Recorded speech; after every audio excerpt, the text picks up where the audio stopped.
Imagine that you're trying to live your life really well. You're working, you're having relationships with family, and then you have a mental health crisis.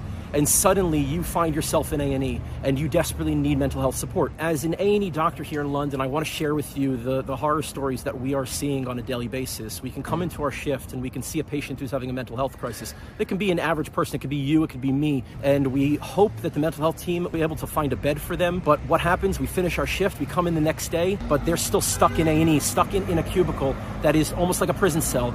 And it is just horrific that when we come into our shifts, it's not 24 hours, it's 48 hours, it's longer than that, because we don't have enough mental health support in this country. And the reason for that, along with every other problem that we're having in the NHS right now, has to do with a catastrophic defunding of the NHS from government over the last 14 years. They have defunded us by £400 billion. £400 billion over the last 14 years, over the last decade. If you look at how much money France devotes to their health, we're talking about £40 billion a year over what we spend in the NHS. How much is it in Germany? They spend $70 billion more.